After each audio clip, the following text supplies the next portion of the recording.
వెలుగులో మాకు అనుగ్రహించమని యేసుక్రీస్తు ప్రభువారి దివ్యమైన నామములోని స్తోత్రములు చెల్లించి ప్రార్థన చేయుచున్నాము తండ్రి. ఆమేన్.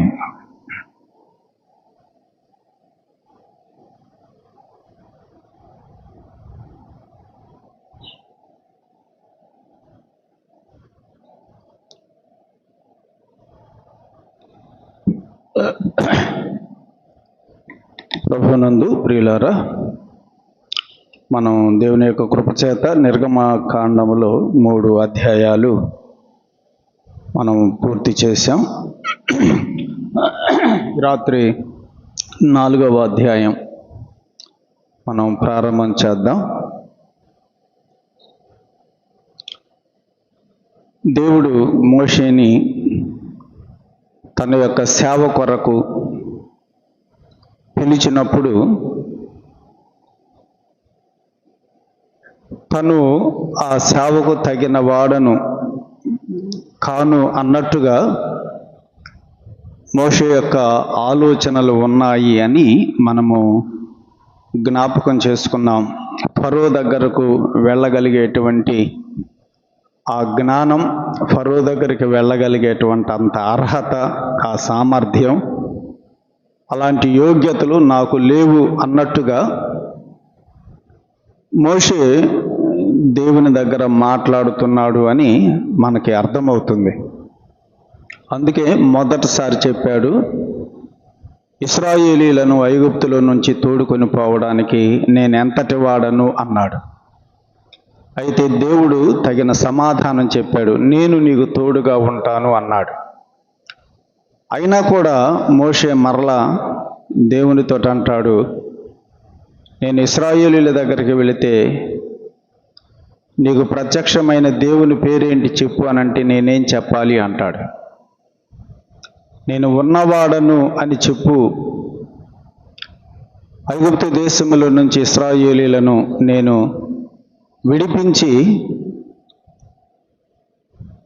నన్ను ఆరాధించడానికి వారిని నడిపింప చేయాలి అని దేవుడు మరలా మోషేతోటి మాట్లాడి జరగబోయే సంగతులను కూడా దేవుడు మోషేకి తెలియజేశాడు. నేను మిమ్మల్ని విడిపించుతాను, కానీ ఫరో మిమ్మల్ని విడిచిపెట్టడు, నా హస్త బలము చేత మాత్రమే అతడు మిమ్మల్ని పోనిస్తాడు, మీరు వెళ్ళేటప్పుడు వెండి బంగారాలు తీసుకొని వెళ్ళాలి అని అంతా జరగబోయే వివరాలన్నీ కూడా మోషేతో దేవుడు చెప్పినా మోషే ఇంకా తనలో ఉన్నటువంటి సందేహాలను దేవునితో మాట్లాడుతున్నాడు. ఈ రాత్రి ఆ విషయాలను మనం ధ్యానం చేద్దాం. 4వ అధ్యాయంలో మొదటి 17 వచనాలు మనం చూస్తే, ఈ 17 వచనాలలో మరొక 3 విషయాలు, 3 సందేహాలు లేదా దేవుని దగ్గర మోషే మాట్లాడినట్లుగా మనం చూస్తాం.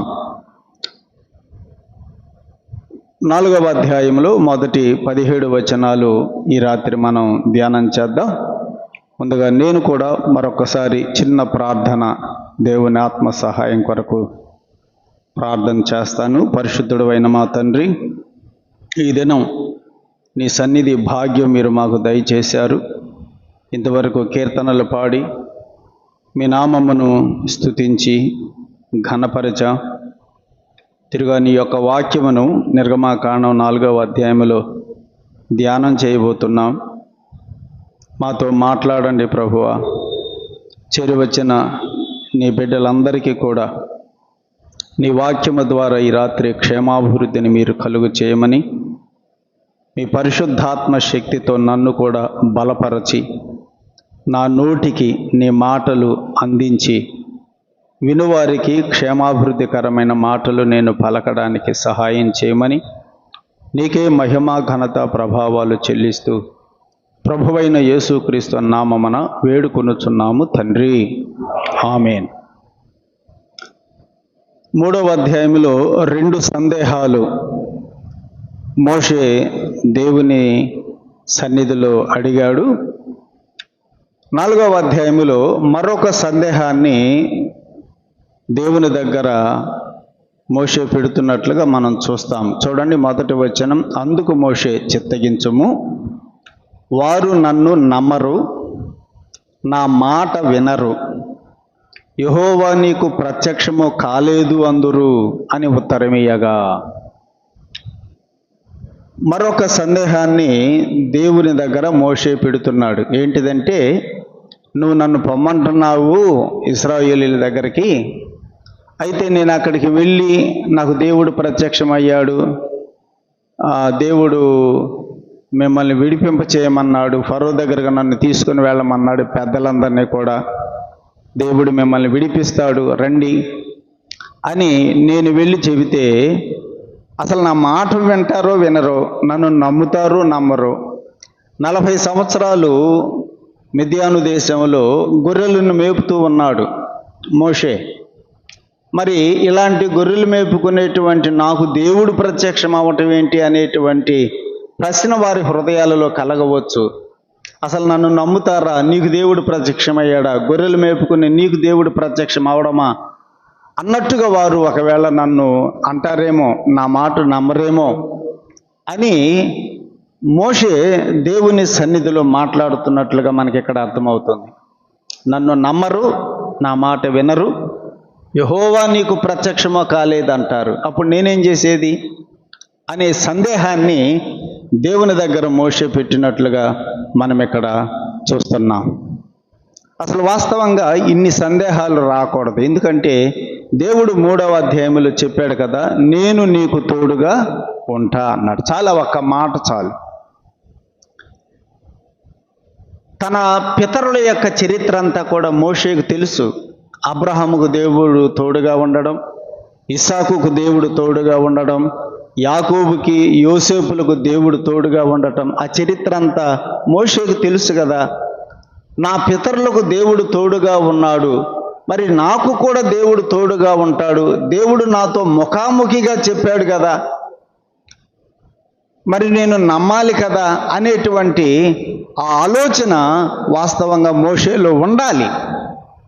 కానీ మోషే చాలా బలహీనతతో ఇక్కడ మాట్లాడుతున్నట్లుగా మనకు అర్థమవుతుంది. అయినా కూడా ప్రేమ కలిగిన దేవుడు, ఓర్పు కలిగినటువంటి దేవుడు ఎన్ని సందేహాలు దేవుని దగ్గర మోషే పెడుతున్నప్పటికీ కూడా దేవుడు చాలా ఓపికగా సమాధానం చెప్పడం మనం ఇక్కడ గమనిస్తున్నాం. నన్ను నమ్మరు, నా మాట వినరు, యెహోవా నీకు ప్రత్యక్షం కాలేదు అంటారు, అప్పుడు నేనేం చేసేది అని మోషే దేవునితో అన్నప్పుడు, అప్పుడు దేవుడు నీవు వారి దగ్గరికి వెళ్ళి నేను నిన్ను పంపాను అనటానికి వారు నమ్మాలి అంటే నీవు వారి దగ్గర కొన్ని సూచిక క్రియలు చేయి అని ఇక్కడ 3 సూచిక క్రియలను మోషే ద్వారా చేయమన్నట్టుగా దేవుడు ఇక్కడ తెలియచేశాడు. మొదటి సూచిక క్రియ చూడండి ఏమన్నాడో, 2వ వచనం, నీ చేతిలోనిది ఏమిటి అని అతనిని అడిగాను, అందుకు అతడు కర్ర అనెను. దేవుడు మోషే ద్వారా కొన్ని సూచిక క్రియలు జరిగిస్తే ఆ సూచిక క్రియలను బట్టైనా ఇశ్రాయేలీయులు నమ్ముతారని ఇప్పటికీ కూడా ఈరోజు కూడా చాలామంది అద్భుతాలను కోరుకుంటున్నారు, సూచిక క్రియలను కోరుకుంటున్నారు. అవి చేస్తే వీళ్ళు దేవునితో ఉన్నవాళ్ళు, దేవుని శక్తితో జరిగిస్తున్నారని నమ్మడం అన్నమాట. కాబట్టి మోషే ద్వారా కూడా దేవుడు సూచిక క్రియలు చేయించటానికి ఇష్టపడి మొదటి సూచిక క్రియ చేయించటానికి ఏమన్నాడు, నీ చేతిలోనిది ఏమిటి అన్నాడు. నీ చేతిలోనిది ఏమిటి? దేవుడు ఇప్పుడు మోషే ద్వారా సూచిక క్రియ చేయించడానికి ఎక్కడి నుంచి సూచిక క్రియ చేయించాలనుకుంటున్నాడు? మోషే దగ్గరే ఉన్నటువంటి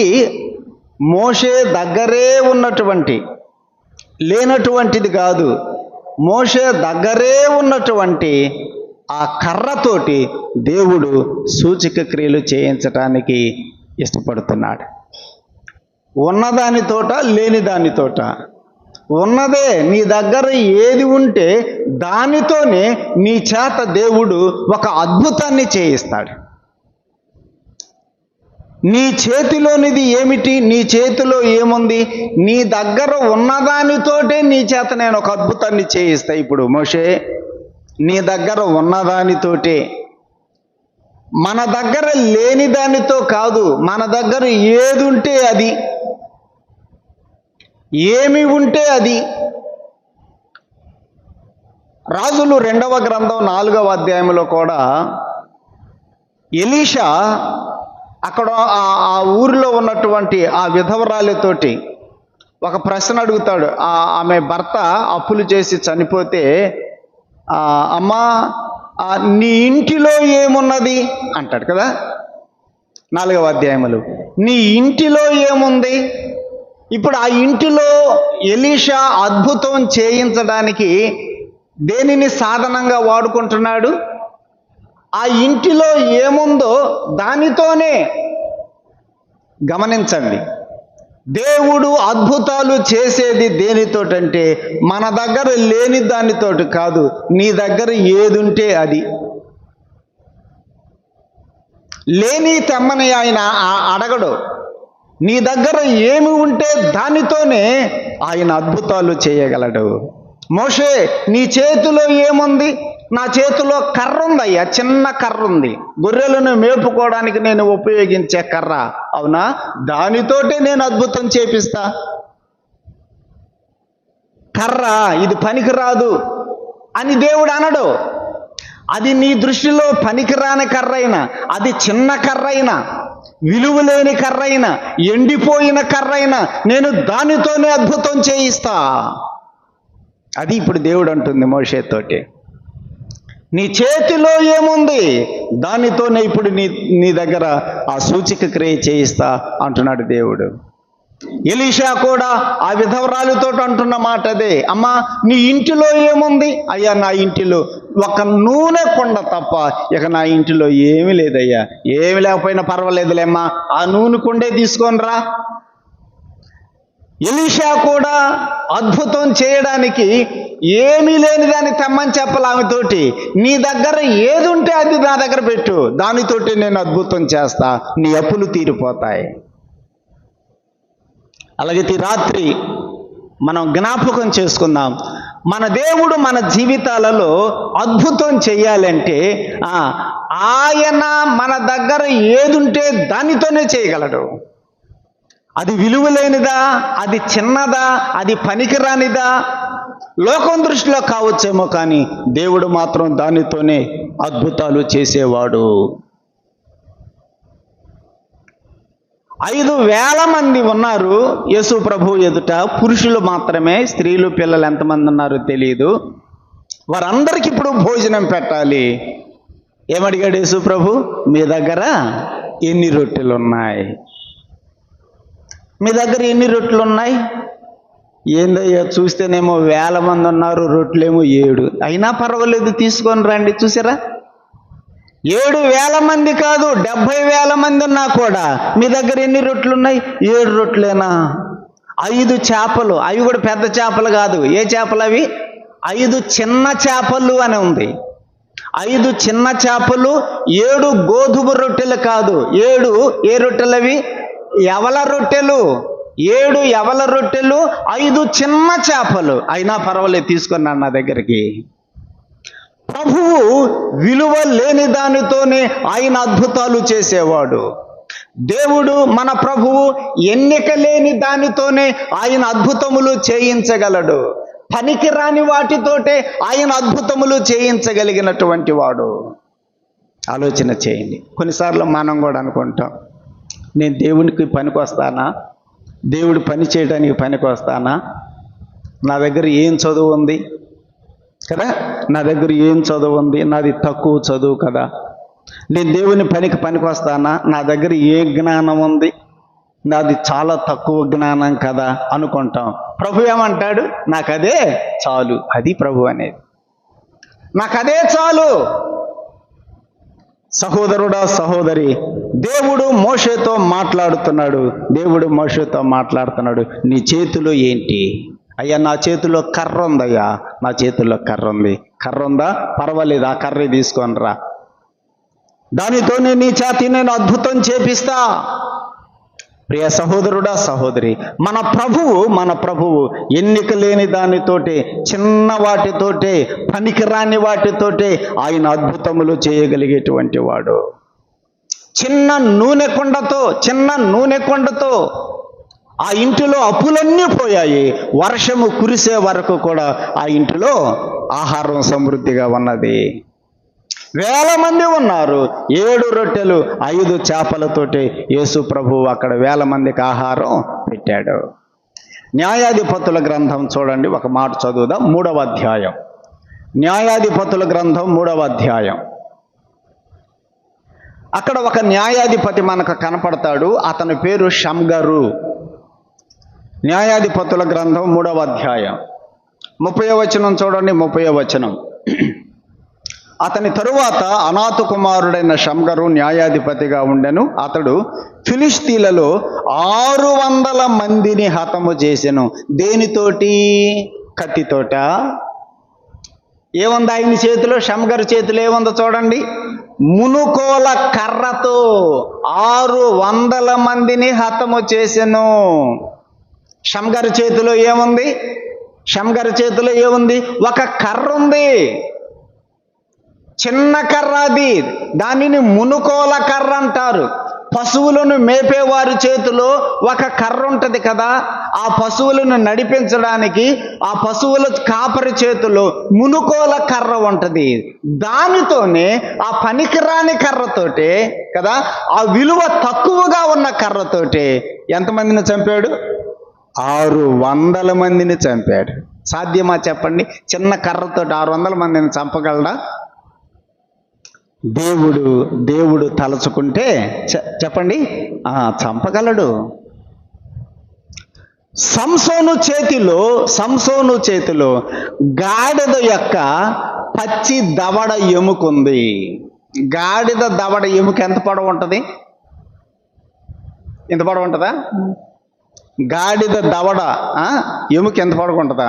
జాన్ ఉంటుంది కదా, అంతేగా దవడ ఉండేది. ఆ చిన్న ఎముకతో సంసోను ఎంతమందిని చంపాడు? 1000 మంది ఫిలిష్తీయులను హతమార్చాడు కదా. ఆ చిన్న ఎముకతో 1000 మందిని సంసోను చంపగలిగాడు. సాధ్యమైద్దా అసలు? అలాగైతే మన ప్రభువు కార్యం చేయాలనుకుంటే ఎటువంటి వాటితో చేస్తాడు? పెద్దవి కావాలి ఆయనకి. పెద్దవి కావాలా? బాగా డబ్బు కావాలా? బాగా చదువు కావాలా? మంచి జ్ఞానం కావాలా? అక్కర్లేదు. నీ దగ్గర ఏముంటే అది నా చేతిలో పెట్టు, నేను అద్భుతం చేయిస్తా. చాలామంది భయపడేది ఇదే. నేను దేవుని పనికి ఉపయోగపడనేమో, నాకు అంత జ్ఞానం లేదు, అంత చాతుర్యం లేదు, అంత చదువు లేదు. ప్రియ సహోదరుడా, సహోదరి, దేవుడు పనికిరాని వాటితోటే, చిన్న వాటితోటే, ఎన్నిక లేని వాటితోటే మన దేవుడు అద్భుతాలు చేసేవాడు. నీ చేతిలో ఏమున్నది అని మోషేని అడిగితే మోషే అన్నాడు, కర్ర అన్నాడు. ఈ నేల మీద అన్నాడు. నేల మీద వేయగానే అది ఏమైపోయింది? బుస్సుమంటూ లేచింది. వెంటనే పరుగో ఎవరు? మోషే. పామైపోయింది. కర్ర పామైపోగానే మోషే పరిగెత్తుకుంటూ వెళ్ళిపోయాడు. చూడండి అక్కడ 3వ వచనం. నేలన్న దానిని పడవేయమనెను. అతడు దానిని నేల మీద పడవేయగానే అది పామాయను. మోషే దాని నుండి పారిపోయాను. మోషే పారిపోయాడు. దేవుడు అన్నాడు, రారా మోషే, నువ్వు ఎందుకు భయపడుతున్నావు? రా, నీ చెయ్యి చాపి దాని తోకను పట్టుకో అన్నాడు. మోషే చెయ్యి చాపి దాని తోకను పట్టుకోగానే ఏమైపోయింది? అది 4వ వచనం. అతడు తన చెయ్యి చాపి దానిని పట్టుకొనగానే అది అతని చేతుల్లో కర్ర ఆయను. ఆ పాము మళ్ళీ ఏమైపోయింది? అరే, మోషేకి ఆశ్చర్యం వేసింది. ఆ కర్ర పామయింది, బుసగొట్టింది. మోషేని భయపెట్టింది. మోషే పారిపోయాడు. నో, నువ్వు భయపడొద్దు, రా. నిన్ను చూస్తే దానికి భయం కలగాలి. నువ్వు దానికి భయపడేదేంటి? నిన్ను చూస్తే పాముకు భయపడాలి. వెళ్ళి దాన్ని తోక పట్టుకో అన్నాడు. వెళ్ళి దాన్ని తోక పట్టుకోగానే బుసగొట్టిన పాము ఏమైపోయింది? నోరు మూసుకొని మళ్ళీ కర్ర అయిపోయింది. ఆ పాము అపవాదికి కదా. పాము అంటేనే బైబిల్లో ఏంటిది? అపవాది కూడా మొట్టమొదటి ఆదాము హవ్వల దగ్గరికి వెళ్ళినప్పుడు, ఆదాం దగ్గరికి కాదు, హవ్వ దగ్గరికి వెళ్ళినప్పుడు ఎట్లా వెళ్ళాడు?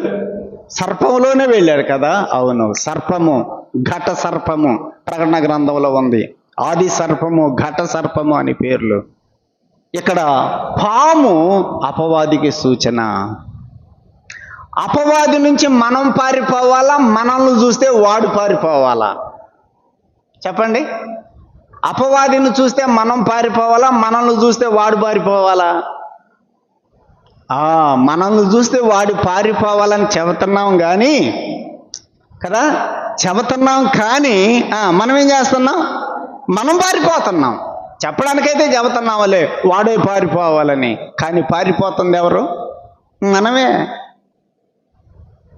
అపవాది చేతిలో మనమే ఓడిపోతున్నాం. అపవాదిని చూస్తే మనమే భయపడిపోతున్నాం. మోషే కూడా పారిపోయాడు, కానీ దేవుడు చెప్పాడు దాన్ని తోకపట్టుకో. తోక పట్టుకోగానే అది మళ్ళీ కర్ర ఆయను. అవును ప్రియులారా, అపవాది మన చేతిలో ఓడిపోవలసిన వాడే. అపవాది ఎలా ఓడిపోతాడు మన చేతిలో? యాకోబు పత్రిక 3 మాటలు నేను జ్ఞాపకం చేస్తాను. 3 మాటలు అపవాదిని మనము ఓడించాలంటే 3 మాటలు నేను జ్ఞాపకం చేస్తున్నాను. యాకోబు పత్రిక చూడండి, 4వ అధ్యాయం. యాకోబు పత్రిక 4వ అధ్యాయంలో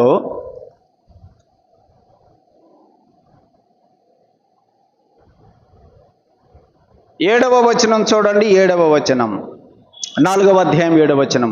దేవునికి లోబడి ఉండుడి, అపవాదిని ఎదిరించుడి. నీవు అపవాదిని ఎదిరించాలంటే ముందు నువ్వేం చేయాలి? దేవునికి లోబడాలి. దేవునికి లోబడకుండా నువ్వు అపవాదిని ఎదిరించలేవు. దేవునికి లోబడి ఉండుడి, అపవాదిని ఎదిరించుడి. అప్పుడు, ఎప్పుడు? అప్పుడు అంటే ఎప్పుడు? నీవెప్పుడైతే దేవునికి సంపూర్ణంగా లోబడి అపవాదిని ఎదిరిస్తావో అప్పుడు వాడు ఏమైపోతాడట? అప్పుడు వాడు మీ యొద్ద నుండి పారిపోవును. అపవాది మనలను చూసి పారిపోవాలంతే. గర్జించు సింహము వలె వాడు ఎవరిని మృంగుదనా అని వెదకుచూ తిరుగుచుంటే వాడిని చూసి మనం పారిపోతున్నాం. కానీ యాకోబు రాస్తున్నాడు, మనము కాదు పారిపోవాల్సింది, వాడే పారిపోవాలి. వాడు పారిపోవాలంటే మనము దేవునికి లోబడి అపవాదిని ఏం చేయాలి? ఎదిరించాలి. నీవు దేవునికి లోబడ్డావా? లోబడుతున్నావా? దేవునికి లోబడుతూ అపవాదిని ఎదిరించగలుగుతున్నావా? అపవాదిని ఎదిరిస్తున్నావా? భార్యని ఎదిరిస్తాం, భర్తని ఎదిరిస్తాం, అన్నని ఎదిరిస్తాం, తమ్ముడిని ఎదిరిస్తాం కదా. అత్తా కోడళ్ళు ఒకళ్ళనొకళ్ళు ఎదిరించుకుంటారు. అసలు మనం ఎదిరించవలసింది ఎవరిని? అపవాదిని. అపవాదిని ఎదిరించాలి. దేవునికి మనము లోబడి ఉండాలి. అప్పుడు వాడు మన యొద్ద నుంచి పారిపోతాడు. అపవాది పారిపోవాలంటే, అపవాది ఓడిపోవాలంటే రెండవ విషయం, మత్తయి సువార్త 4వ అధ్యాయంలో, మత్తయి సువార్త 4వ అధ్యాయంలో యేసు ప్రభు దగ్గరికి వచ్చాడు అపవాది. యేసు ప్రభు దగ్గరికే వచ్చాడు అపవాది. నీ దగ్గరికి రావడం, నా దగ్గరికి రావడం పెద్ద గొప్ప ఏం కాదు కదా. అసలు యేసు ప్రభు దగ్గరికే వాడు వెళ్ళాడంటే ఇక మనమేమి లెక్క ఉంటుంది వాడికి కదా. మనం అంటే అసలు లెక్కే ఉండదు వాడికి, లెక్కలేని వాళ్ళం మనం వాడి దృష్టిలో. ఎందుకంటే వాడు ప్రభు దగ్గరికే వెళ్ళాడు ప్రభువుని శోధించడానికి. ప్రభువునే శోధించడానికి వెళ్ళిన అపవాదికి నువ్వు ఒక లెక్క, నేను ఒక లెక్క. చెప్పండి. అయితే ప్రభువు అపవాదిని ఎలా ఓడించాడు? అక్కడ 4వ అధ్యాయంలో మనం చదువుతాం. ఈ రాళ్లను రొట్టెలుగా చేసుకొని తిను అంటే ప్రభు అక్కడ వాడిని దేనితో ఓడించాడంటే 4వ వచనం చూడండి. మనుష్యుడు రొట్టె వలన మాత్రము కాదు, దేవుని నోట నుండి వచ్చు ప్రతి మాట వలన జీవించునని వ్రాయబడి ఉన్నది అని వాక్యాన్ని జ్ఞాపకం చేశాడు అపవాదికి. అలాగైతే ఇప్పుడు యేసు ప్రభు అపవాదిని దేనితో ఓడించాడు? మొదటి శోధనను వాక్యము ద్వారా అపవాదిని ఓడించాడు ప్రభు. శోధించాడు అపవాది వచ్చి, కానీ వాక్యమును చూపించి ఓడించాడు. అపవాదిని మనం కూడా దేంతో ఓడించాలి? వాక్యము ద్వారా. 2వ శోధన కూడా చూడండి. నీవు దేవుని కుమారుడు అయితే క్రిందకు దూకు, ఆ దేవదూతలు వచ్చి నీ పాదము రాయికి తగలకుండా ఎత్తి పట్టుకుంటారని నువ్వు చెప్పిన వాక్యంలోనే ఉంది కదని వాడు కూడా వాక్యం చూపించాడు. అప్పుడు ప్రభు ఏమన్నాడు? 7వ వచనం, ప్రభువైన నీ దేవుణ్ణి నీవు శోధింపవలదు అని మరి ఒక చోట వ్రాయబడి ఉన్నది. వాక్యము ద్వారానే అపవాదిని యేసు ప్రభు ఓడించాడు. ఇక్కడ కూడా వాక్యం చూపించాడు అపవాదికి. దేవుణ్ణి శోధించకూడదు అపవాది, సైతాన్. దేవునిని శోధిస్తావా నువ్వు? దేవునినే పరీక్షిస్తావా నువ్వు? దేవుడి శక్తిని నువ్వు శంకిస్తావా? దేవునిని శోధించకూడదని వాక్యములో ఉంది. వెళ్ళు అరవకుండా అన్నాడు. అపవాది వెళ్ళిపోయాడు.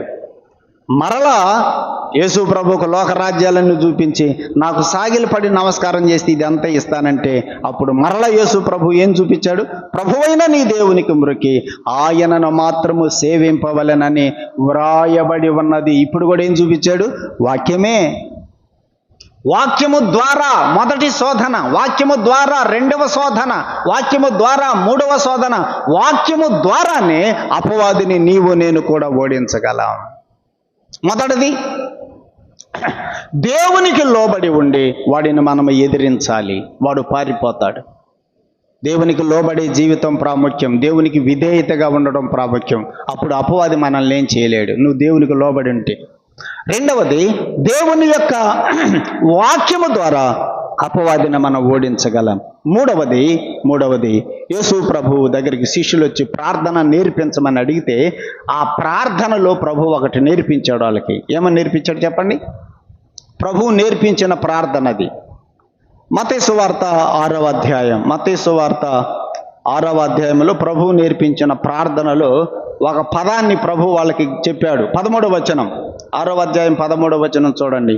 మమ్మును శోధనలోనికి తేక దుష్టుని నుండి మమ్ములను తప్పించుము అని ప్రార్థన చేయమన్నాడు.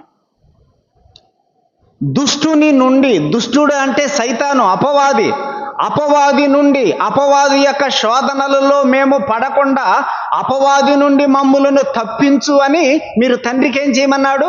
ప్రార్థన చేయమన్నాడు. అలాగైతే ప్రార్థన ద్వారా మనము దుష్టుణ్ణి జయించగలం. యేసు ప్రభు కూడా చెప్పాడు, మీరు శోధనలలో ప్రవేశించకుండా నిమిత్తము మెలకువగా ఉండి ప్రార్థన చేయండి. శోధనల్లో పడకుండా ఉండాలంటే, అపవాది శోధనల్లో మనము చిక్కుకోకుండా ఉండాలంటే మనము ప్రార్థన చేయాలి.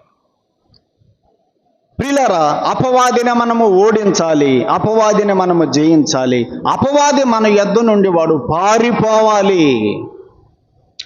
మోషేతో దేవుడు అన్నాడు, నీ చేతిలో ఏమున్నది అంటే కర్ర, నేల మీద వేయి, పాముయింది. పట్టుకోతోక కర్ర అయిపోయింది. అలాగైతే సాతాను మీద విజయం మనము పొందుకునే వారంగా ఉండాలి. 2వ సూచక క్రియ చెప్పాడు. ఈ సూచక క్రియ నువ్వు చేస్తే కర్ర పాము అవడం అంటే అది చిన్న విషయం కాదుగా, నిన్ను నమ్ముతారు అని దేవుడు చెప్పాడు. మరొక మాట చెప్పాడు చూడండి, 6వ వచనం. 6వ వచనం చూడండి. యెహోవా నీ చెయ్యి నీ రొమ్మున ఉంచుకొనుము అనగా అతడు తన చెయ్యిని రొమ్మున ఉంచుకొనెను. దానిని వెలుపలకు తీసినప్పుడు ఆ చెయ్యి కుష్ఠము గలదై హిమము వలె తెల్లగా ఆయను. తరువాత ఆయన నీ చెయ్యి మరలా నీ రొమ్మున ఉంచుకొనమనగా అతడు తన చెయ్యి మరలా తన రొమ్మును ఉంచుకొని తన రొమ్ము నుండి వెలుపలకు తీసినప్పుడు అది అతని మిగిలిన శరీరము వలె ఆయను. 2వది, నీ చేతిని నీ రొమ్ము మీద పెట్టుకున్నాడు. ఇలా పెట్టుకున్నాడు, అన్నాడు. తీసేటప్పుడు చెయ్యి అంత ఏమైపోయింది? కుష్ఠరోగం వచ్చిన చెయ్యిలాగా అయిపోయింది. మరలా ఛాతి మీద పెట్టుకోమన్నాడు, రొమ్ము మీద పెట్టుకోమన్నాడు. పెట్టుకొని మళ్ళీ తీసేటప్పటికి మళ్ళీ మామూలు చేయి అయిపోయింది. ఈ శరీరము మోషే, నీ శరీరము, ఈ శరీరము ఇది బలహీనమైన శరీరం. ఈ శరీరము పాపమునకు లోనైపోయే శరీరం మోషే. ఈ శరీరము ఊరకనే బలహీనపడుతుంది. ఈ శరీరము ఊరకనే పాపమునకు ప్రేరేపిస్తుంది. ఈ శరీరము మీద నీవు నేనేం పొందుకోవాలి? జయము పొందుకోవాలి. రోమాపత్రికలో పౌలు వ్రాసిన మాట ఒకటి చూడండి. రోమాపత్రిక 7వ అధ్యాయం, రోమాపత్రిక 7వ అధ్యాయం 18వ వచనంలో పౌలు ఒక మాట రాశాడు. ఏమన్నాడంటే, నా శరీరమందు మంచిది ఏదియు నివసింపదు అని నేను ఎరుగుదును అంటాడు అక్కడ కదా. 7వ అధ్యాయం 17 కూడా చదువుతున్నాను. ఇకను దానిని చేయునది నా యందు నివసించు పాపమే గాని నేను కాదు. నా యందు నివసించు పాపం, నా శరీరములో పాపము ఉన్నది. నా యందు నివసించు పాపమే కాని నేను కాదు. 18వ వచనం, నా యందు అనగా నా శరీరమందు, అది నా శరీరమందు మంచిది ఏదియు నివసింపదని నేను ఎరుగుదును. అందుకని 24వ వచనములో, ఇట్టి మరణమునకు లోనైన ఈ శరీరము నుండి నన్ను ఎవడు విడిపిస్తాడు అని కేక వేస్తున్నాడు పౌలు. ప్రియులారా, ఈ శరీరము పాపపు శరీరం. ఈ శరీరము పాపపు శరీరం. కుష్ఠరోగము పాపమునకు గుర్తు, పాపానికి సూచన కుష్ఠరోగం. ఈ శరీరము పాప శరీరం. ఈ శరీరము మీద మనము జయము పొందుకోవాలి. ఈ శరీరము ఎప్పుడూ కూడా మనలను పాపము చేయడానికి ప్రేరేపించే శరీరం. గలతీ పత్రికలో పౌలు రాసిన మాట ఒకటి చూడండి. 5వ అధ్యాయం 17వ వచనం. గలతీ పత్రికలో 5వ అధ్యాయం 17వ వచనంలో రాసిన మాట చూడండి. శరీరము ఆత్మకును, ఆత్మ శరీరమునకును విరోధముగా అపేక్షించును. అపేక్షించును అంటే ఏంటి? అపేక్షించడం అంటే కోరుకోవడం. ఈ శరీరము కోరుతుంది. దేనికి వ్యతిరేకంగా? ఆత్మకు వ్యతిరేకంగా. ఆత్మకు వ్యతిరేకంగా ఈ శరీరము అపేక్షిస్తుంది. పరిశుద్ధాత్ముడేమో లోక సంబంధమైన జీవితము వద్దు అంటుంటే, ఆ పరిశుద్ధాత్మకు వ్యతిరేకంగా ఈ శరీరం ఏంటంటే, లోకాన్ని అపేక్షించు, లోకాన్ని కోరుకో, లోక ఇచ్చలను నువ్వు అనుభవించు అని ఈ శరీరము మనల్ని ప్రేరేపిస్తుంది. అందుకని పౌలు రాశాడు, శరీరము ఆత్మకు విరోధముగా అపేక్షిస్తుంది అని రాశాడు.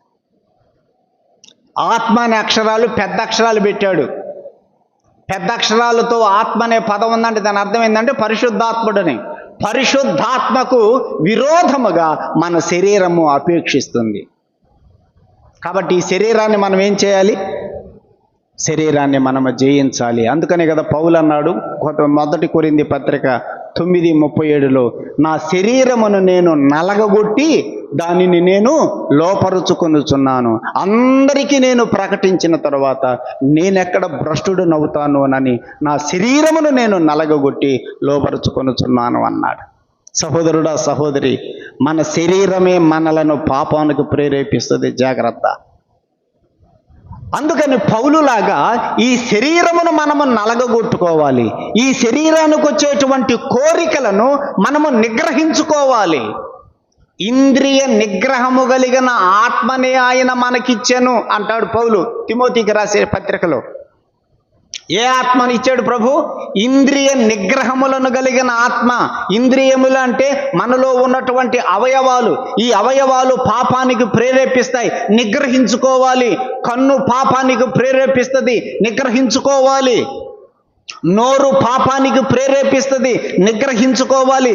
ఇంద్రియ నిగ్రహములను, దేవుని పిల్లలకు నిగ్రహ శక్తి ఉండాలి. ఈ శరీరము యొక్క అవయవాలను, ఆ అవయవాలకు వచ్చేటువంటి ఆశలను, కోరికలను నిగ్రహించుకోగలిగేటువంటి వారంగా మనం ఉండాలి. శరీరాన్ని అలాగూ మనము జయించాలి. అందుకనే పౌలు గలతీ పత్రిక 5:24లో ఒక మాట వ్రాశాడు. గలతీ పత్రిక 5:24, సహోదరుడా, సహోదరి, నీ శరీరమును నీవు జయించగలుగుతున్నావా? నీ శరీర కోరికలను, నీ శరీరము ఆత్మకు విరోధంగా అపేక్షించేటువంటి ఆ ఆశలను నీవు జయించగలుగుతున్నావా? ఈ రాత్రి ఆలోచన చేయి. పౌలు ఏమన్నాడో చూడండి, గలతీ పత్రిక 5వ అధ్యాయం 24వ వచనం.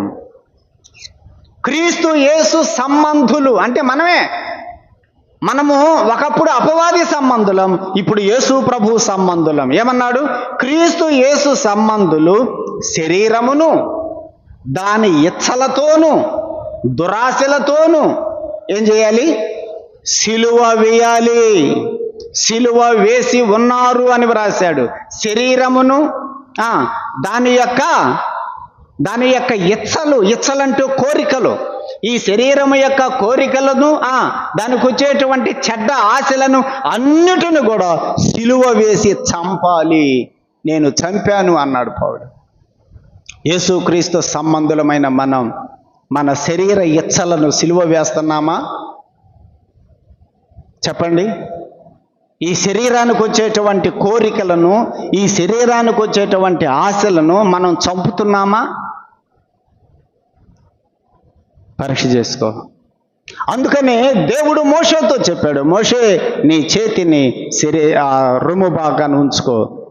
తీసేటప్పటికి కుష్ఠరోగం పాపానికి గుర్తు, అపవాది సర్పము సైతానుకు గుర్తు. సైతాను మీద విజయం పొందాలి, శరీరము మీద విజయం పొందాలి. మోషేకు దేవుడు తెలియజేస్తున్నాడు, ఈ 2 సూచక క్రియలను నీవు చెయ్యి.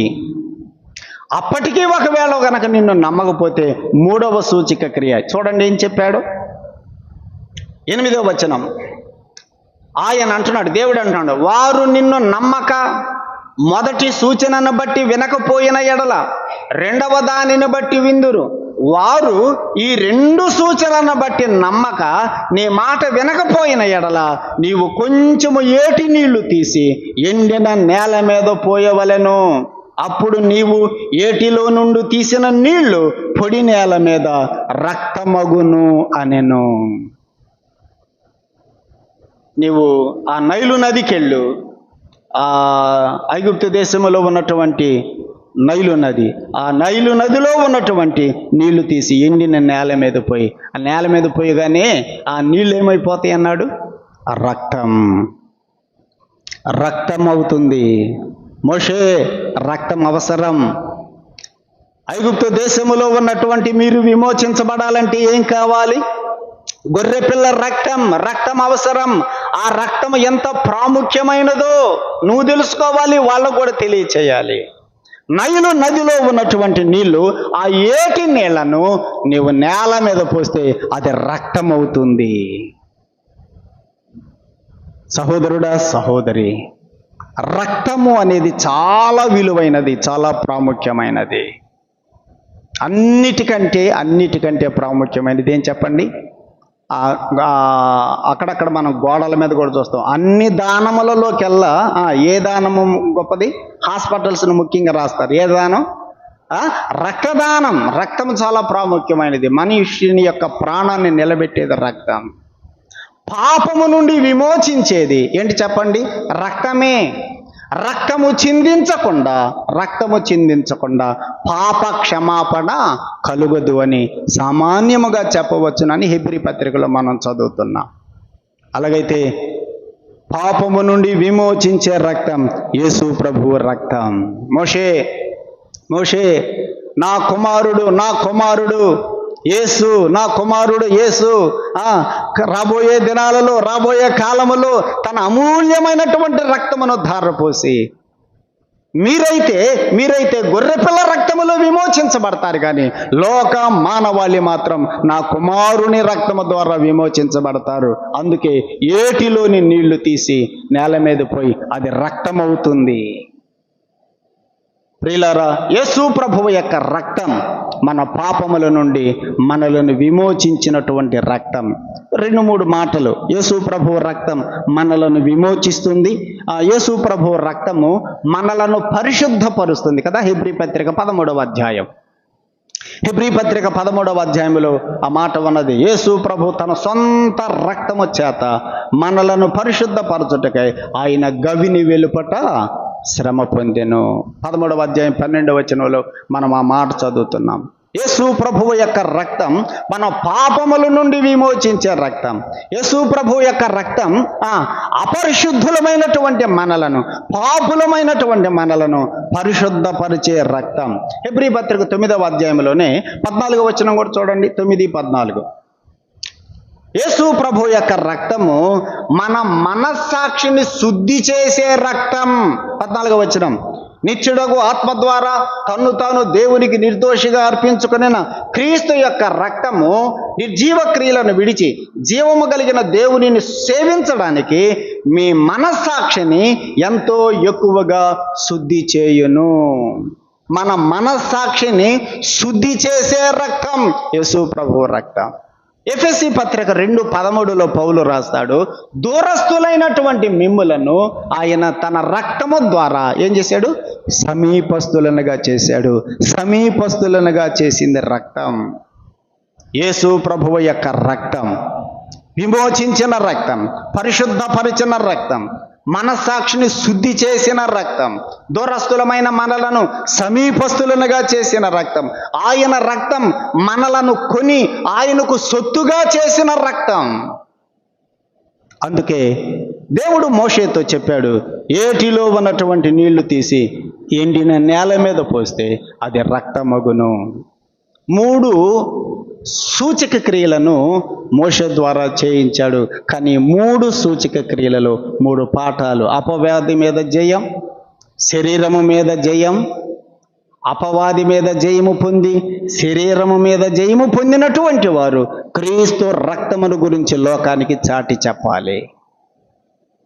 యేసు ప్రభు యొక్క రక్తమును గురించి లోకములో సువార్త ప్రకటించాలి. సువార్త అంటే యేసు ప్రభు యొక్క రక్తమును గురించి చెప్పడమే. యేసు ప్రభు యొక్క మరణం, ఆయన పునరుద్ధానమును గురించి లోకానికి చాటి చెప్పడమే సువార్త. ఎవరు చెప్పాలి? పాపములో ఉన్నవాళ్ళు కాదు, పాపములో నుండి ఉన్నవాళ్ళు కాదు, అపవాది మీద జయము పొందినవారు, శరీరము మీద జయము పొందినవారు యేసు ప్రభువును గురించిన రక్త సువార్తను లోకానికి చాటి చెప్పేవారుగా ఉండాలి. మోషే, నువ్వు అన్నావు కదా, నన్ను నమ్మరయ్యా, నేను వాళ్ళ దగ్గరకు పోయి నాకు దేవుడు ప్రత్యక్షమయ్యాడంటే నన్ను నమ్మరన్నావుగా, ఈ 3 సూచక క్రియలు చెయ్యి, వాళ్ళు నమ్ముతారు. ఈ 3 సూచక క్రియలు ఎవరి వల్ల అవుతాయి? నా శక్తి చేత మాత్రమే ఇవి సాధ్యం, కాబట్టి నీవు నా శక్తి చేత పంపబడ్డావని వాళ్ళు నమ్ముతారు, వెళ్ళు అని అంటే, ఇన్ని సూచక క్రియలు చేపించినా కూడా మోషే చూసారా ఏమన్నాడు చూడండి. 10వ వచనం.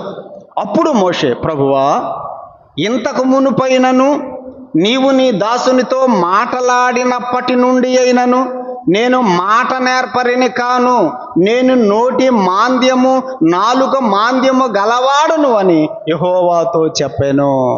దేవా, నువ్వన్నీ నేను ఏది అడిగితే అది నువ్వు బాగానే చెప్తున్నావు, కానీ నేను ఇప్పుడు వెళ్ళి ఇశ్రాయేలీయులను నడిపించాలంటే మాట్లాడాలి కదా, వాళ్ళతో మాట్లాడాలి అంటే నాకు నోరు బాగలేదు, నాకు నాలుక మాంద్యం, నాకు నత్తి ఉన్నది అన్నాడు కదా. నేను మాట నేర్పరిని కాను, నేను నోటి మాంద్యము కలవాడను, నాలుక మాంద్యము కలవాడను, నాకు మాట నేర్పరతనం నాకు లేదు ప్రభువా, నేను ఇంకెట్లా చేసేది చెప్పు అని మళ్ళీ చూసారా. మోషే, నేను నీకు తోడుగా ఉంటానని చెప్పి అజ్జాలు అసలు నీకు, అయినా కూడా నీవు సూచనలు కావాలని కోరుతున్నావు, అవి కూడా చేయిస్తున్నా. ఇప్పుడు మళ్ళీ ఏమంటున్నాడు? నాకు నాలుక మాంద్యము నోటి మాంద్యము అంటుంటే దేవుడు దానికి కూడా సమాధానం చెప్పాడు. ఎంత ఓర్పుతో సమాధానం చెప్పాడు చూడండి. అదే మనమైతే ఏది నువ్వు ఇన్నిసార్లు అంటావానమో మనం కదా, ఏంట్రా నువ్వు పొద్దు గోగులో మాటకు మాట ఎదురు మాట్లాడుతున్నావు. కానీ దేవుడు ఎంత ఓర్పు గలవాడు కాబట్టి సమాధానం చెబుతున్నాడు. ఏమన్నాడు? 11వ వచనం. మానవులకు నోరిచ్చిన వాడు ఎవడు మోషే? నోరిచ్చింది ఎవరు? మోగవానినే గాని, చెవిటివానినే గాని, దృష్టి గలవానినే గాని, గ్రుడ్డివానినే గాని పుట్టించిన వాడెవడు? యెహోవానైన నేనే గదా. గుర్తుపెట్టుకోండి. గ్రుడ్డి వారిని పుట్టించింది ఎవరు? దేవుడే. మనకు వెంటనే ప్రశ్న వచ్చింది, ఎందుకు పుట్టించాడు వాళ్ళని అట్లా? వాళ్ళకు కూడా కళ్ళు ఇస్తే బాగుంటుంది కదా. మూగవాణినైనను చెవిటివాణినైనను ఎవరు పుట్టించారు? నేనే కదా. అలాగైతే నీకు నోటి మాంద్యము నాలుగు మాంద్యం అంటున్నావుగా, నీకు నోరు ఇచ్చిన వాడు ఎవరు? నేనే కదా. నాకు తెలియదు అట్ట సంగతి, నాకు గుర్తు చేస్తున్నావు. నీకు నోరు ఇచ్చిన వాడును నేనే కదా.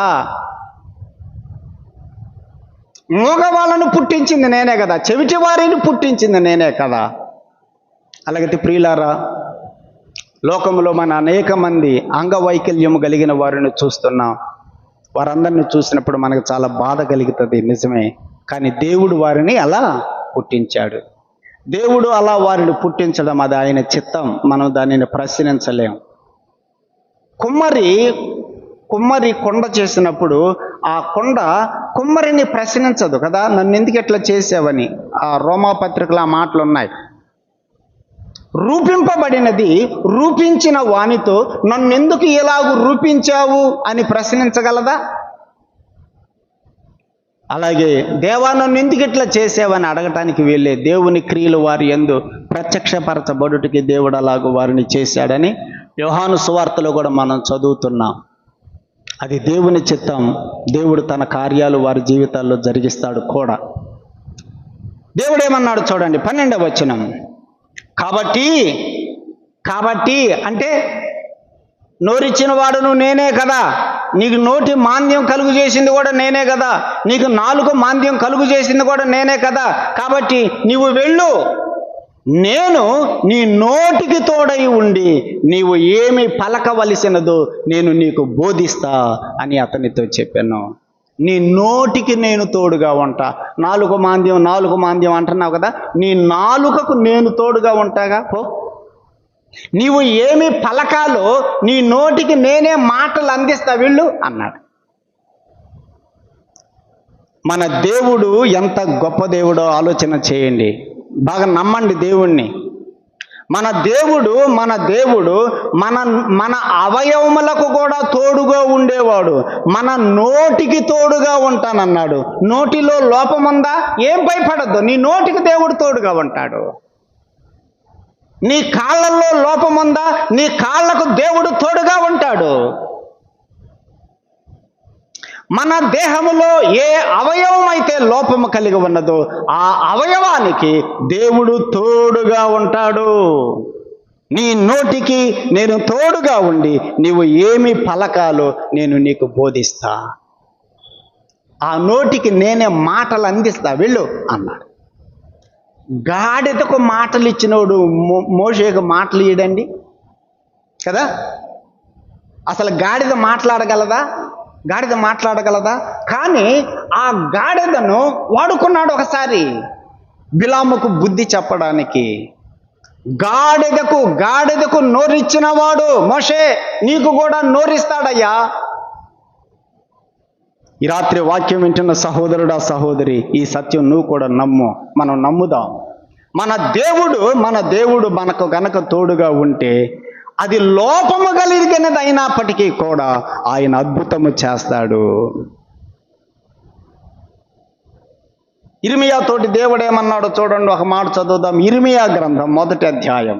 ఇర్మియా కూడా అన్నాడు, అయ్యా నేను బాలుణ్ణి కదా, నేను చిన్న పిల్లవాడిని, యవ్వనస్తుడిని, నేను అంతమంది దగ్గరికి వెళ్ళి నేను నీ మాటలు చెప్పే సామర్థ్యం నాకు లేదు కదా అని ఇర్మియా కూడా మోషేలాగా భయపడుతుంటే 7వ వచనం చూడండి. 7వ వచనం. యెహోవా నాకు ఇలాగూ సెలవిచ్చెను, నేను బాలుడను అని అనవద్దు, నేను నిన్ను పంపువారి యొద్దకు నీవు పోవలెను, నేను నీకు ఆజ్ఞాపించిన సంగతులన్నీ చెప్పవలెను, వారికి భయపడకము, వారిని విడిపించుటకు నేను నీకు తోడుగా ఉన్నాను. ఇదే యెహోవా వాక్కు. 9వ వచనం. అప్పుడు యెహోవా చెయ్యి చాపి నా నోరు ముట్టి ఇలాగూ సెలవిచ్చెను. ఏం ముట్టాడు దేవుడు? నోరు ముట్టాడు. నీ నోటికి మాంద్యము ఉన్నదా? నీ నోటికి మాటలు రావడం లేదా? దేవుడు నోరు ముడితే మాటలు వస్తాయి. మత్తయి సువార్తలో, మార్కు సువార్తలో మనం చదువుతున్నాం, మూగవారికి మాటలు ఇచ్చాడు. నత్తి ఉన్నది, చెవుడు ఉన్నది, ఒక ఆయనకి నత్తి ఉన్నది, చెవుడు ఉన్నది. యేసు ప్రభు అతని యొక్క చెవులలో ఏళ్ళు పెట్టి ఉమ్మి వేసి ఎఫత్తా అన్నాడు కదా. ఎఫత్తా అంటే మాటకు అర్థం ఏంటిది? తెరవబడుము అని అర్థం. వెంటనే అతని యొక్క నాలుకల యొక్క నరములు సడలి తేటగా మాటలాడసాగాను అని ఉన్నది వాక్యంలో. నత్తివాడు ఇప్పుడు ఏమయ్యాడు? ఎట్ట మాట్లాడాడు? తేటగా మాట్లాడాడు. ప్రభువు కార్యం చేస్తాడు, ప్రభువు కార్యం చేస్తాడు. మోషే, నేను నోటి మాంద్యము గలవాడు అని అనొద్దు. నీ నోటికి నేను మాటలిస్తా, నీ నోరు నేను ముట్టుతా, నీ నోటికి నేను తోడుగా ఉంటా అన్నాడు. ఇర్మియాతో కూడా అదే చెప్పాడు. ఇర్మియా, నేను బాలుడను అనవద్దు, నీ నోటికి నేను మాటలిస్తా అన్నాడు. 9వ వచనం. యెహోవా చెయ్యి చాపి నా నోరు ముట్టి ఎలాగో సెలవిచ్చిన. ఏమన్నాడు చూడండి, ఇదిగో నేను నీ నోట నా మాటలు ఉంచి ఉన్నాను. నీ నోటిలో నా మాటలు నేను ఉంచా. ఆ మాటలు పలుకు. నువ్వేదేదో మాట్లాడాలో నువ్వు అనుకోవద్దు. ఏం మాట్లాడాలా, ఏం ప్రసంగం చేయాలా, ఏం వర్తమానం చేయాలని నువ్వు బుర్రలు బద్దలు కొట్టుకోవద్దు. నీవు ఏమి ప్రసంగం చేయాలో నీ నోటిలోనే నేను మాటలు ఉంచుతా. వెళ్ళి ఆ మాటలే పలుకో. కార్యం చేసేది నేను కదా. 9వ వచనం ఎంత గొప్ప మాటో చూడండి. నేను నీ నోట నా మాటలు ఉంచి ఉన్నాను. నేను ఏ మాటలైతే నీ నోటిలో ఉంచానో ఆ మాటలు వెళ్ళి పలుకో. యెహెజ్కేలు గ్రంథం 33వ అధ్యాయం. యెహెజ్కేలు గ్రంథం 33వ అధ్యాయం. యెహెజ్కేలు గ్రంథం 33వ అధ్యాయం 22వ వచనం చూడండి. 22వ వచనం. తప్పించుకునే వాడు వచ్చిన వెనుకటి సాయంత్రమున యెహోవా హస్తము నా మీదికి వచ్చెను. ఉదయమున అతడు నా యొద్దకు రాకమునిపే యెహోవా నా నోరు తెరవగా. యెహెజ్కేలు నోరు తెరిచాడు దేవుడు. యవన బిడ్డలారా, మీ నోరు కూడా దేవుడు తెరుస్తాడు. మీరు భయపడద్దు. దేవుని సన్నిధిలో, ప్రభు సన్నిధిలో ప్రార్థన చేసుకోండి. దేవా, నా నోటికి మాటలు ఇయ్యయ్యా. ఏమి పలకాలో నేను బహుగా భయపడుతున్నా. చాలా మంది దేవుని సన్నిధిలో ఆరాధన చేసే సమయంలో స్తోత్రాలు చెల్లించడానికి కూడా భయపడతారు. నువ్వు దేవుణ్ణి అడుగు, దేవా నా నోరు ముట్టయ్యా, నా నోట్లో నుంచి మాటే రావట్లేదు బయటికి, నా నోరు ముట్టు, నా నోటిలో మాటలు ఉంచు. ప్రభు సన్నిధిలో ప్రార్థన చేసుకోండి. యెహెజ్కేలు ఏమన్నాడు చూడండి, యెహోవా నా నోరు తెరవగా పలకటానికి నాకు శక్తి కలిగెను. అప్పటి నుండి నేను మౌనుని కాకుండా ఉంటేనే. అప్పుడు దాకా మౌనంగా ఉన్నాడు నీలాగే. యవనస్తులారా, మౌనంగా కూర్చుంటున్నారు. మౌనంగా ఉంటున్నారా? యెహెజ్కేలు అంటున్నాడు, అప్పటి నుండి నేను ఇక మౌనిగా లేను. నా దేవుడు నా నోరు తెరిచాడు, నా నోరు ముట్టాడు, నా నోటిలో ఆయన మాటలు ఉంచాడు. దేవుని సన్నిధిలో అడగండి, నా నోరు తెరువయ్యా, నా నోరు తెరువు ప్రభువా. నీ మాటలు నేను పలకాలి ప్రభువా, నీ గురించి నేను చెప్పాలి. అసలు చెప్పాలని ఆశ ఉంటే కదా. ఆయనను స్తోత్రములు చెల్లించాలి అనే ఆశ ఉంటే కదా. నేను ఈ రాత్రి వాక్యమును బట్టి నేను ప్రేమతో జ్ఞాపకం చేస్తున్నాను. నోరు తెరిచి ప్రభువుని స్తుతించండి, ఆరాధించండి. ఎప్పుడు వాళ్ళేనా. నువ్వు నోరు తెరిచి ప్రభువుని స్తుతించవా? అసలు నీ నోరు వినపడదే స్తోత్రాలు చెల్లించేటప్పుడు? ఆలోచన చేయండి. దేవుణ్ణి అడుగు, ప్రభువా నా నోరు తెరిచి నిన్ను స్తుతించాలి, నిన్ను ఆరాధించాలి, నిన్ను గణపరచాలి. ఆయన నోరు ముట్టాడు, పలకడానికి నాకు శక్తినిచ్చాడు. యెహెజ్కేలు కూడా ఆ మాట అన్నాడు. ఇర్మియా కూడా అదే మాట చెప్పాడు. ప్రియ సోదరుడా, సోదరి, మన నోటికి మాటలు ఇచ్చేవాడు ఆయన. యేసు ప్రభు కూడా చెప్పాడు తన శిష్యులతోటి, నేను వెళ్ళిపోయిన తర్వాత మిమ్మల్ని ఈ లోకపు అధికారులు పట్టుకుంటారు, బంధిస్తారు. సైనికులు బంధించి మిమ్మల్ని అధికారుల దగ్గరికి తీసుకుని వెళ్తారు. అప్పుడు మీకు హృదయంలో ఒకటే వేదన, గుండెలో భయం. ఏం చెప్పాలా? ఏమీ భయపడొద్దు అన్నాడు ప్రభు. అనడం లేదా? మిమ్మల్ని అధికారులు పట్టుకొని ఈడ్చుకొని అధిపతుల దగ్గరకు తీసుకొని వెళితే ఏం చెప్పాలో, వాళ్ళకి ఏం సమాధానం చెప్పాలా, ఏమి ఎక్స్ప్లెనేషన్ ఇవ్వాలా అని మీరు చింతిస్తున్నారా? మీరేమి చింతించొద్దు. మీరు ఆ సమయంలో ఆ అధిపతులతో ఏమి మాట్లాడాలో, ఆ అధికారులతో మీరు ఏమి మాట్లాడాలో ఆ టయానికి, ఆ గడియకు పరిశుద్ధాత్ముడే మీ నోటిలో మాటలు ఉంచుతాడు అని ప్రభువు చెప్పాడు. చూడండి, మార్కు సువార్త 13వ అధ్యాయం. మార్కు సువార్త 13వ అధ్యాయం. మార్కు సువార్త 13వ అధ్యాయం 11వ వచనం. వారు మిమ్మను అప్పగించుటకు కొనిపోనప్పుడు మీరు ఏమి చెప్పుదమా అని ముందుగా చింతింపకుడి. మనం కూడా భయపడేది ఇదే. స్తోత్రాలు చెల్లించాలంటే భయం, ఆరాధనలో మాట్లాడాలంటే భయం, సాక్ష్యం చెప్పాలంటే భయం. అంటే మన లోపల పరిశుద్ధాత్మ కార్యం లేదు అని అర్థం. భయపడుతున్నామంటే, పరిశుద్ధాత్ముడు ఉంటే మనం భయపడం. అది చూడండి, ప్రభు ఏమన్నాడు ఇక్కడ, ఏమి చెప్పుదమా అని మీరు చింతించవద్దు.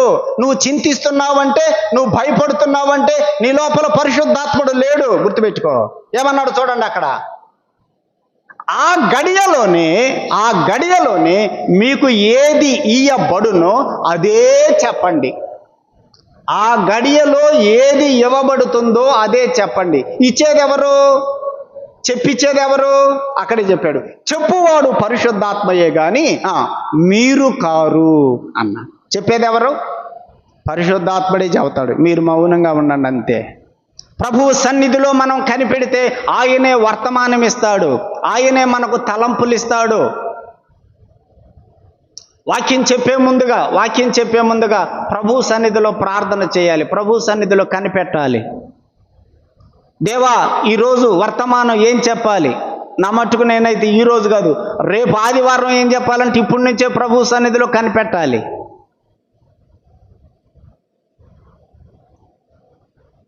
ప్రభువా ఏం చెప్పాలి, నాకు తలంపులు ఇవ్వు, నాకు వర్తమానం ఇవ్వు. ప్రభువు సన్నిధిలో మనం అడిగినప్పుడు ఆయన మన నోటికి తలంపులు, మాటలు ఆయన ఇస్తాడు. ప్రభు అన్నాడు, నేను నీ నోటికి తోడుగా ఉంటా, నువ్వేం పలకాలో నేను నీకు బోధిస్తా, వెళ్ళు అన్నాడు. ఇంత చెప్పినా కూడా కదా, ఇప్పుడు ఎన్ని మాటలు చెప్పాడు మోషే? 1, నేను ఎంతటి వాడను అన్నాడు. 2, దానికి దేవుడు ఎక్స్ప్లెనేషన్ ఇచ్చాడు, నేను నీకు తోడుగా ఉంటున్నాడు. 2, నీ పేరు ఏందని అడుగుతారు, నా పేరు అడిగితే చెప్పు, నేను ఉన్నవాడను అని చెప్పు.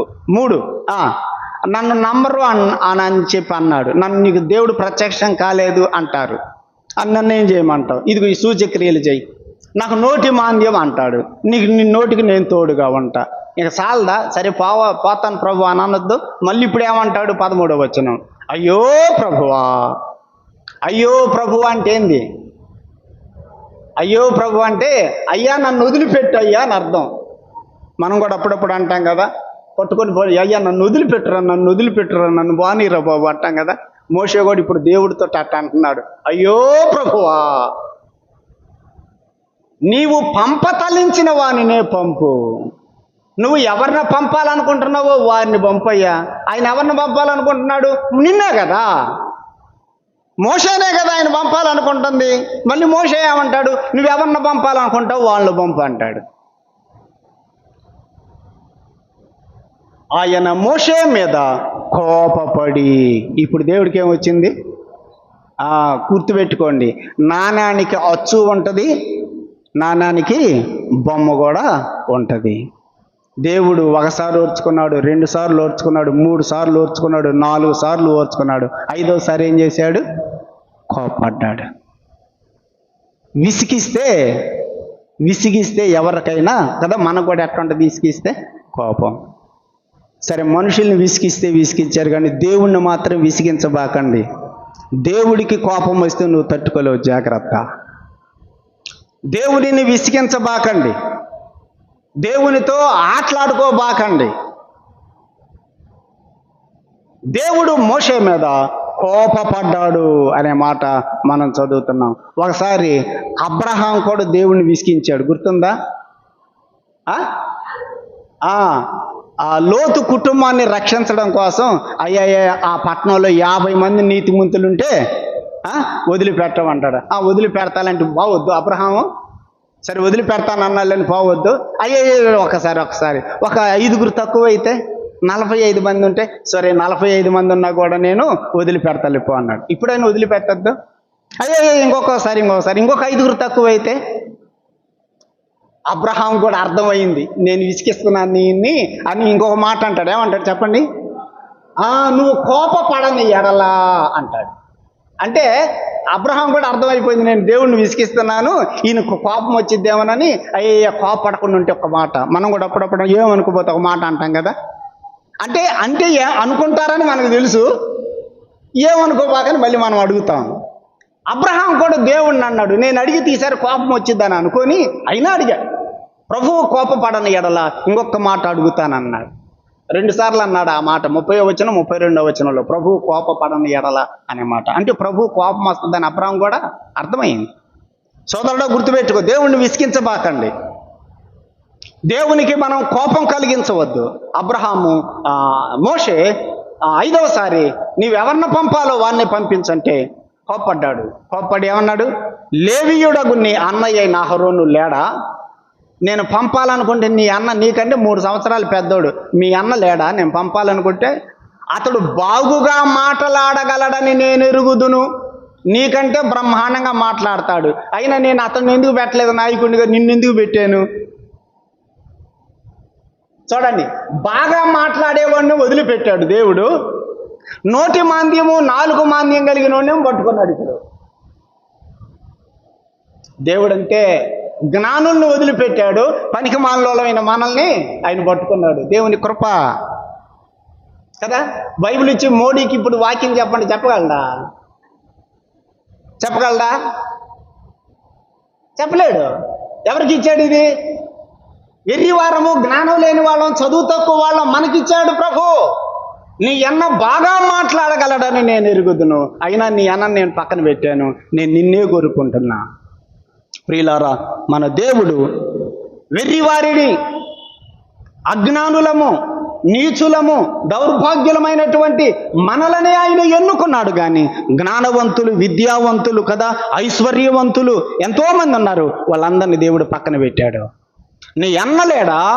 ఆయన బాగుగా మాట్లాడగలడని నేను ఎరుగుదును. ఇదిగో అతడు నిన్ను ఎదుర్కొనుటకు అతడు వచ్చుచున్నాడు, అతడు నిన్ను చూచి తన హృదయమందు సంతోషించును. అన్నదమ్ములు ఇప్పుడు ఇద్దరు ఎట్లా ఉంటారంట? నీ అన్న వస్తున్నాడు, ఇప్పుడు నిన్ను కలుసుకుంటాడు, అతడు నిన్ను చూసి సంతోషించును. 15వ వచనం, నీవు అతనితో మాట్లాడి అతని నోటికి మాటలు అందించవలెను, నేను నీ నోటికి అతని నోటికి తోడుగా ఉంటాను, మీరు చేయవలసిన దానిని నేను మీకు బోధిస్తాను. అతడే నీకు బదులుగా జనులతో మాట్లాడును, అతడే నీకు నోరుగా ఉండును, నీవు అతనికి దేవుడుగా ఉంటావు. దేవుడు అంటే ఇక్కడ దేవుడు అని కదా అర్థం, పైవాడు అని అర్థం. నీవు అతనికి దేవుడుగా ఉంటావు అంటే అతనికంటే కొంచెం పై స్థానంలో నువ్వు ఉంటావు. ఈ కర్రను చేత పట్టుకొని దానితో ఆ సూచిక క్రియలు చేయవలెను అని చెప్పాను. దేవుడు ఇప్పుడు మోషే అహరోనులను ఇద్దరిని కూడా జత చేయబోతున్నాడు. వారిద్దరికి దేవుడు మాట్లాడుతున్నాడు, మీరిద్దరు వెళ్ళండి, ఆ కర్ర తీసుకొని వెళ్ళండి, మీ ఇద్దరు నోటికి నేను మాటలు అందిస్తాను. నాకు నోటి మాంద్యం అంటున్నావు కదా, నీవు ఏమేం పలకాలో నేను చెప్తాను, ఆ మాటలు అహరోనుతో చెప్పు, అహరోను ప్రజలతో చెప్తాడు అని దేవుడు ఎంతో వివరంగా మోషేతో మాట్లాడినప్పుడు ఇప్పుడు మోషే దారిలోకి వచ్చి వెళ్ళటానికి సిద్ధపడ్డాడు. కోప్పడితే కానీ కొంతమంది దారికి రారు కదా. 4 సార్లు ఎంతో ఓర్పుతో ఎంతో ఓపికతో సమాధానం చెప్పాడు. 5వసారి దేవుడు ఏం చేశాడు? మోషే మీద కోపపడి. ఆ మాట మనం చదివేటప్పుడు తేలిగ్గా ఉంది కానీ కోపపడి అని, ఏ మోషే, మీ అన్నలేడా అని ఉంటాడు దేవుడు. నేను అట్లా అనుకుంటున్నా, నీ అన్నలేడా? నీ అన్న నీకంటే బ్రహ్మాండంగా మాట్లాడగలడు, అయినా నేను ఎందుకు కోరుకున్నాను? అట్లా కోపడి ఉంటాడు. ఇక అప్పుడు అమ్మో బాబోయ్ దేవుడు చాలా కోపంగా ఉన్నాడని ఇప్పుడు మోషే దారిలోకి వచ్చాడు. మనం కూడా అంతే, మెత్తగా చెబితే వినం, దేవుడు కూడా ఒక దెబ్బ కొడితే కానీ మనం కూడా దారిలోకి రాం. ఆ పరిస్థితి ఎందుకు? దేవునికి మనం లోబడదాం, దేవునికి విధేయత చూపుదాం. ప్రియులారా, మన దేవుడు చిన్న వాటితో కూడా ఆయన గొప్ప కార్యాలు చేయగలడు, అద్భుతాలు చేయగలడు, ఆశ్చర్యమైన కార్యాలు చేయగలడు. తక్కువ కదా, ఏమీ లేని వారం కదా అని కొన్నిసార్లు మనం అనుకుంటాం. కానీ మన దేవుడు తలుచుకుంటే ఆయన అద్భుతాలు చేస్తాడు. కొన్నిసార్లు ఒక్క పోస్టే ఉందంటారు కొంతమంది. ఉద్యోగాలకు వెళ్ళేటప్పుడు ఒక పోస్టే ఉంది, ఆ ఒక పోస్ట్ నాకేం వచ్చిద్దిలే. నేను అంటాను, నో, ఆ ఒక పోస్ట్ దేవుడు నీ కోసం సిద్ధ పెడితే ఎవడా అప్లై చేయి.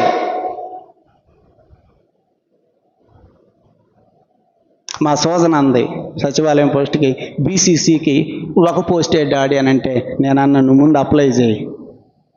దేవుడు మన కొరకు ఆ ఒక్కటే సిద్ధపరిస్తే ఇవ్వడా? కాబట్టి దేవుడు చిన్న కర్రను, నీ చేతిలో ఏముంది, ఒక కర్ర, అదే నేను వాడుకుంటా, పో నీకెందుకు. కాబట్టి దేవునికి మనలను మనం అప్పగించుకుంటే ఉన్న పాటున ఆయన మన జీవితాలు అద్భుతాలు చేస్తాడు. అపవాదిని ఓడించాలి, శరీర ఇచ్చలను జయించాలి. దేవునికి మనం సంపూర్ణంగా విధేయత చూపి ఆయనకు లోబడి ఆయన చిత్తానికి అప్పగించుకుంటే ఆయన మనల్ని తన పరిచర్యలో వాడుకుంటాడు, మన నోటికి మాటలు ఇస్తాడు. ప్రభు అలాగూ మనల్ని అందరినీ కూడా బలపరచునుగాక.